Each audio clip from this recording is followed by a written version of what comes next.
Ladies and gentlemen, Dr. Lewi is here. Now, in this video, I am going to shed light on the complications of diabetes. Some of you are actually suffering from the complications of high sugars in the system without even knowing. Like most times when you have these recurrent skin conditions, when you have all these recurrent urinary tract infections, the fungal infection, the yeast, and you're wondering how am I treating this and it's not going anywhere. Now, this is a video for you because some of those are complications of high sugars in the system. And if you simply reverse the sugars in the system, you will not suffer anymore. So welcome on board. I hope you enjoyed this and you can share it, like it, comment on it so that it can actually get to reach more people. And through that, we get to change lives of our dear people. So thank you for being part of us. Now, you will realize that most of the complications that are coming in as a result of diabetes are actually discussed in one video that is called atherosclerosis. So if you've not watched that video that I discussed atherosclerosis in depth, you have to watch that video for you to understand most of this, because you'll realize that when sugar clogs arteries or blood vessels that supply different organs in the system, those organs start to suffer. When they start to suffer, you experience challenges and problems hailing from those organs. Like, for example, the eye, the kidneys, even your extremities, the legs, and even the numbness in your hands.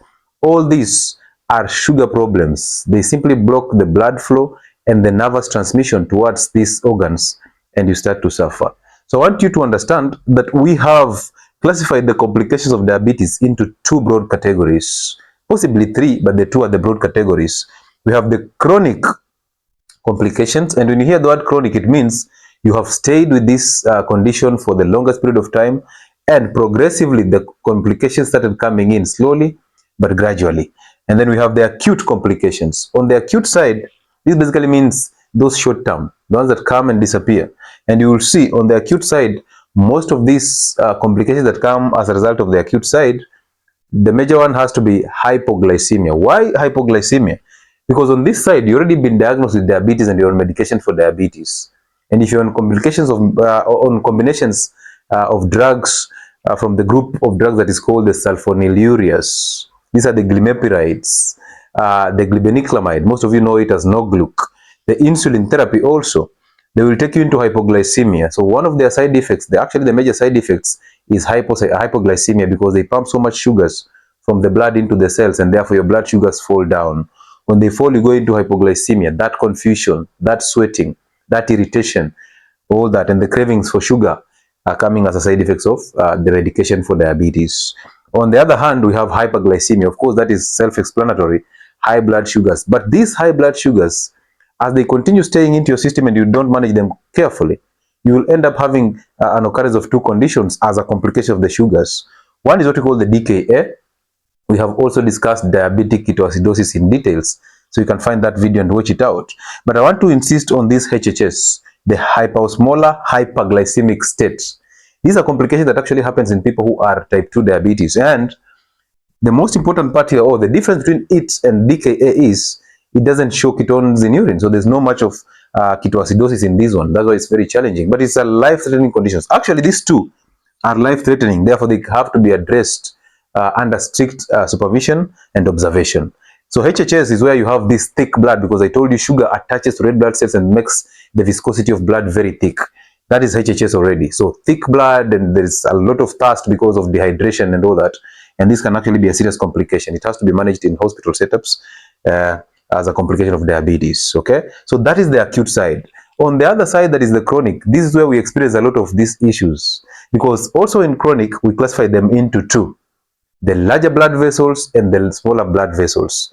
So the larger blood vessels are what we call the macrovascular complications. Macro for bigger blood vessels, macro for bigger, and vascular for blood vessels. So macrovascular means large blood vessels. Microvascular means the smaller blood vessels. Now, under microvascular, where we have the smaller and the tiny blood vessels, sugar blocks these blood vessels, and therefore blood flow towards those organs that are supplied by these smaller and tinier blood vessels is altered. That tells you nutrients flow, immune cells, oxygen that is being ferried from the system into these organs is actually now limited. Therefore, you expose these organs to damage because they are not receiving the nutritional value, they are not receiving enough oxygen, They're not getting the immune cells to heal inflammation and infections. Therefore, this organ starts to suffer. And the major three microvascular complications are retinopathy. Now, in the retina, you have these blood vessels that supply the retina. So if your sugar is destroying those blood vessels that supply the retina, you start having those problems with vision. I understand that most of your people have actually been taken to hospital and they're told to peel the eye. Okay, they're not seeing, therefore we have to tow a web, we have to remove that web. That's a serious problem because you see, we have not fixed the sugar problem that is actually causing that problem. So we need to fix the sugar problem so that we can actually reverse some of these conditions. So that is retinopathy. The other one is nephropathy. Nephrons are the cells of the kidneys, and they of course have supply of blood vessels. So when you block blood supply towards the nephrons, the cells that are in the kidneys, you start causing acute kidney injury, which can actually exacerbate and get to chronic kidney disease. This is how our people are ending up in the dialysis sessions. This is how our people are ending up having kidney transplants. This is how our people are ending up having anemia, because the kidneys regulate blood volume. They regulate the production of red blood cells from the bone marrow by producing a hormone called erythropoietin. So if your kidneys are starting to be messed up by sugar, you end up having anemia. You end up having vitamin D deficiency, because remember also the kidneys play a very important role in production and activation of vitamin D, which plays a role in your immune system. Okay, and now that becomes a serious problem. Also, toxins start to build up in blood, and some people will end up experiencing symptoms of psychosis because of kidney failure. So some of these toxins start to build up in blood, and they're the reasons why you start ending up with problems. Even electrolyte balance becomes a problem. Fluid balance and water balance becomes a problem. Now we have to warn you not to eat salt, because now you have messed up kidneys. So understand on that note that salt is not the problem. Salt comes in secondary to sugar problems. Nephropathy, because the kidneys regulate excretion of salt. So if you have messed up kidneys as a result of blood sugars, as a complication of diabetes, now that tells you you are unable to control and regulate salt balance. And now at this level in time, we have to ban you from eating salt. And this is the reason why I tell you, if you have hypertension, or you've been diagnosed with hypertension and you're on medication for hypertension, do not avoid salt unless you have problems with the kidneys. That's the only time you start regulating this. Okay, that's the only time you start avoiding salt. And eat salt, raw and cooked, eat them. They're the same. There's no difference between a cooked salt and raw salt. Don't allow the system to lie to you that cooked salt is better than raw salt. Salt is sodium chloride. Whether cooked or raw, it still remains to be sodium chloride. Okay, and then the last one is neuropathy. Anytime you hear the word neuro, understand it's nerves. So the nerves being destroyed by sugar. Now here, remember, we have the eye, where we mentioned the retinopathy, right? So the eye has an optic nerve that supplies it. So imagine destroying the blood supply towards the eye through destroying the blood vessels, and then destroying the optic nerve that supplies the eye. So sugar has double tragedy to the eye, and that has to be taken care of. Also, sugar will increase the intraocular pressure. There will be increase in pressure in the eye. Now your eyes start popping out. Kidneys is nephropathy. And then now we have neuropathy, where we have this numbness. You've had people who have diabetes complaining about numbness, pain in their feet, sometimes hot and cold feet. Sometimes they feel like they're being pricked into their feet, and you go ahead and check out the vitamin B12 and B6, and you realize they're okay, but they have diabetes. Okay, and some of them, even taking medications like metformin, can block the absorption of vitamin B12. That tells you that diabetes is a serious thing. One, it causes neuropathy, the nerve problems. But again, medication for diabetes like metformin causes the same nerve problems. So that's a double tragedy. Okay, so therefore you need to actually work so hard to actually put your sugars in check. So that is neuropathy. And on this neuropathy, you realize this is where the risk of infections come in. Because understand that there are nerves that supply the leg or the extremities. So if you have these nerves destroyed, and you have the blood vessels that supply the leg being occluded, we are now heading to a risk of a foot ulcer, which will get the infections, and now we are actually awaiting amputation. But I've told you this multiple times. Like, imagine you have a small wound that we cannot manage. Now we have to chop off your leg to create a bigger wound. How will we be able to manage this bigger wound? Yet the smaller wound, the ulcer, we were unable to handle it. Do you get my point? Like the smallest wound that was happening in your leg, that you did not feel the pain, it got infectious, it became necrotic, and now we have to chop off the leg. And we chop off the ankle, we come and chop off below your knee, and now the leg just goes on and the wound becomes bigger. When you chop off the leg, the wound becomes bigger. So then how are we going to handle or manage this bigger wound? Yet the smallest wound was a problem. So take care of your health. It's very important. Diabetes is no joke. Okay, and it's reversible. Type 2 diabetes is totally reversible. So you can actually reverse this. Now, that is the microvascular. But the macrovascular, which involves the larger blood vessels, and I will talk about this in details. Of course, I've talked about the atherosclerosis, which is the major part of this. So, the atherosclerosis that causes peripheral vascular disease. Basically, the blood vessels that supply the legs and the extremities have been destroyed. They have been blocked and occluded by sugar. The blood is now thick, and now the flow of blood towards the extremities becomes a serious problem. Now, look at it this way. We have destroyed the nerves that supply the leg. We have now blocked the blood vessels that supply the same leg. So what is happening is we have reduced nervous transmission to the leg. Therefore, the reflexes of the leg are now limited. We have also reduced the blood flow towards the leg. Therefore, no immune cells towards the leg. Therefore, no oxygen, no nutrients towards the leg. Now, you've been putting on shoes that are rubbing against your skin all the time, or you get a prick, or you hurt yourself, you hurt your toe, you hit your toe on a stone, and you hurt yourself. Trust me, you will not feel that pain because the nerve supply towards the leg is not there.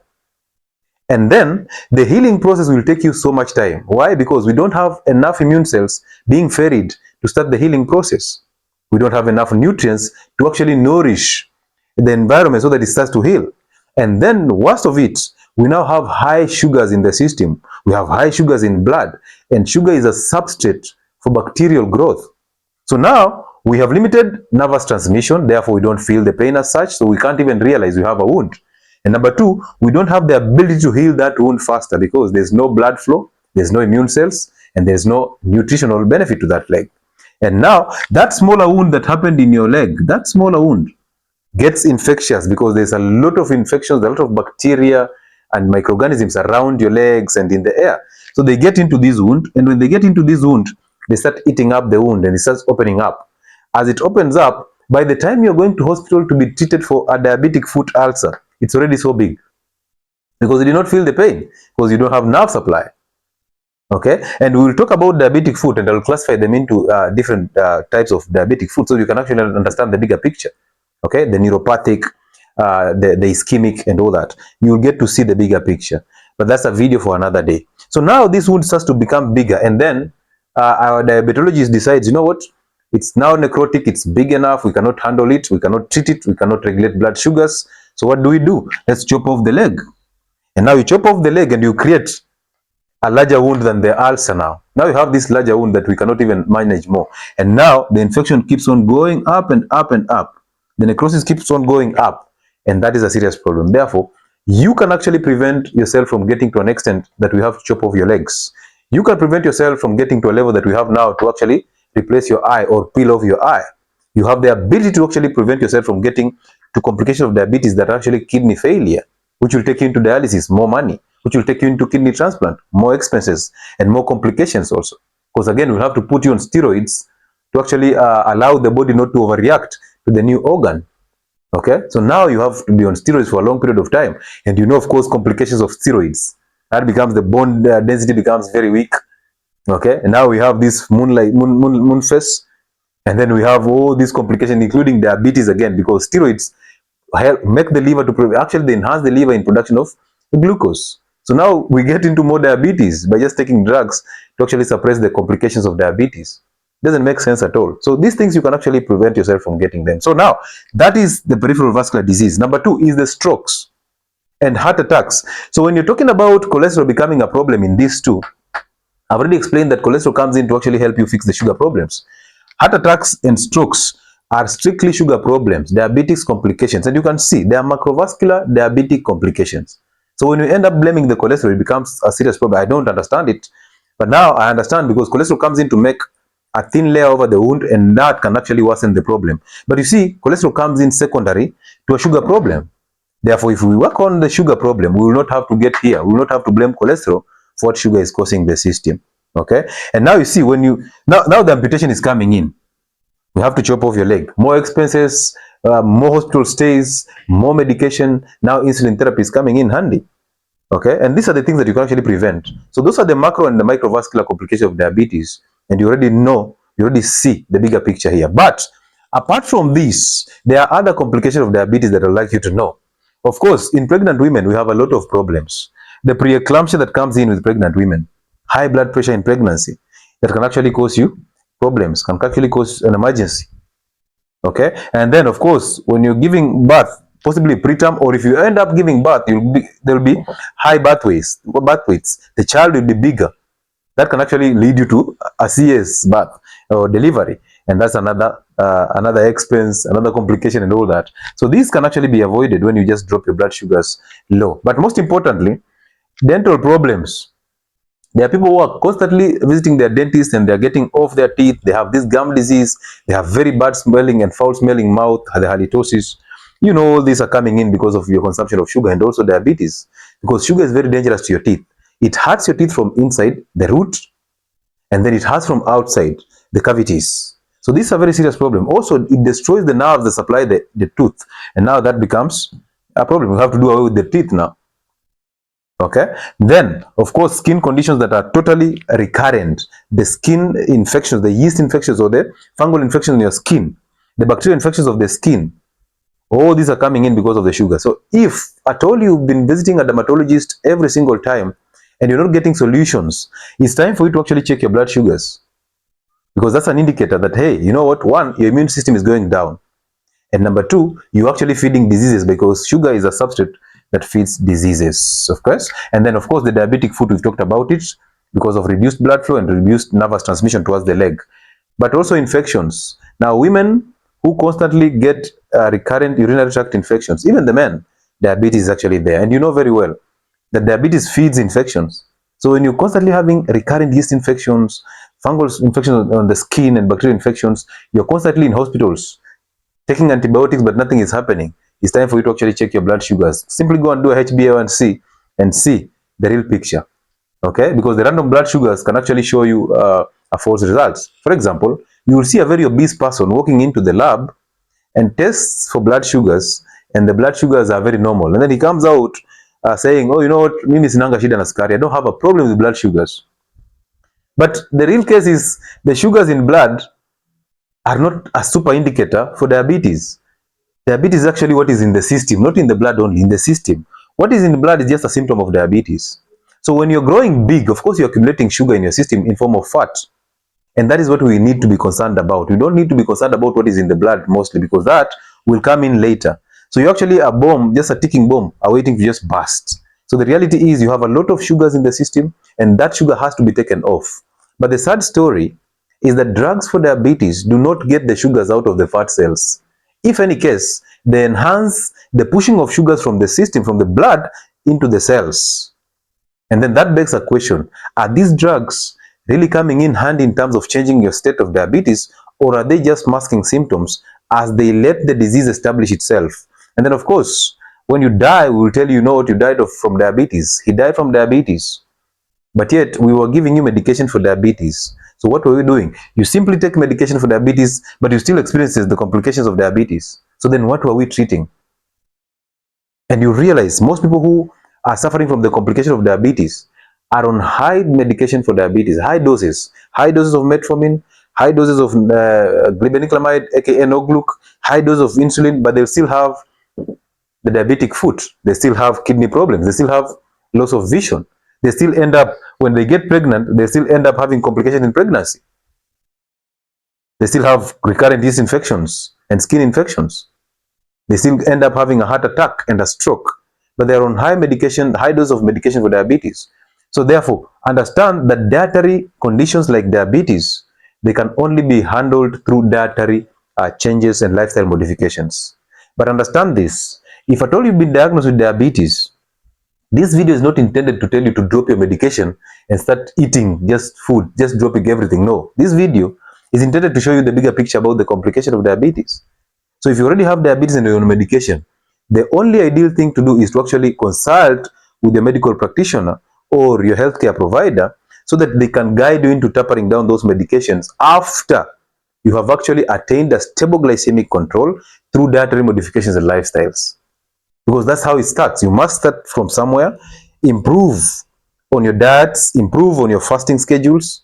And if you're taking drugs like insulin, you're taking drugs like Nogluc, you're taking drugs like glimepiride, please talk to your doctor so that they can actually edit the fasting schedules for you. Because these are drugs that will take you into hypoglycemia, and therefore fasting becomes a problem to you.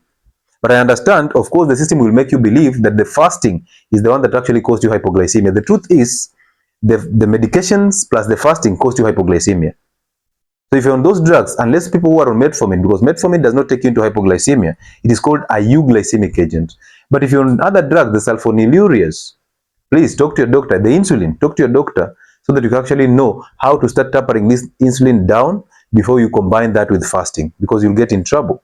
Okay, so do that, and then continue taking your medications as you eat healthy, as you introduce lifestyle modifications. Remember, you did not get diabetic just overnight. It took you time to get there. So it will take you time to actually win off this, but it's very doable. You need the patience, you need the discipline, you need the consistency, and that will win you the battle. And as you take your medication, you eat your foods very well, you fast, you sleep, you ease up on stress levels, and all these things will cumulatively, you exercise, they will cumulatively bring you the results. And once you attain a stable blood sugar control, now you can actually start tapering down the medication through the help of a medical practitioner who actually can take you through this. And that's how we work out with you. We take your schedules, we understand them, we tell you the side effects of those drugs, we tell you how to start eating healthy and to combine that with the schedules of medicines. And then after that, we start tapering down the medication as you attain stable blood sugar control. And then you can do away with the medication and you continue with the diets and lifestyle modification. So that's how you do this. So basically, manage blood sugars, because those are the solutions.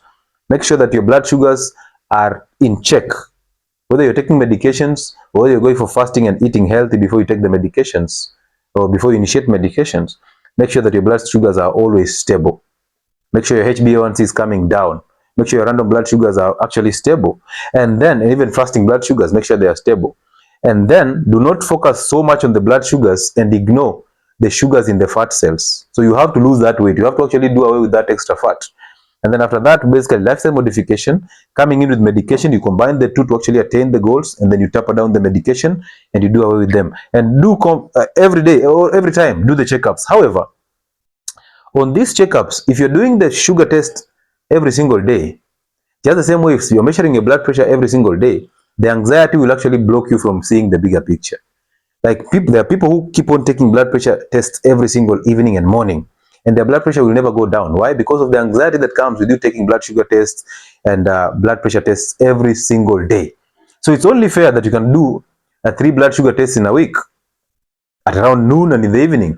And again, taking blood sugar tests in the morning can actually be very misleading, because remember, the body is pumping glucose into the system to prepare you for the new day. So if you end up taking a blood sugar test in the morning, you expect blood sugars to be up. We talked about the dawn phenomenon, where the liver is pumping glucose into the system to prepare you for the new day.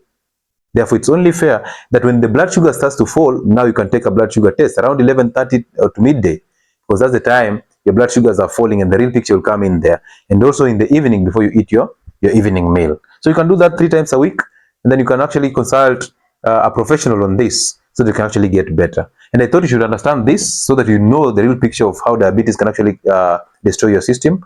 And once you understand this, it's easier for you to know that it's important to actually keep your sugars in check.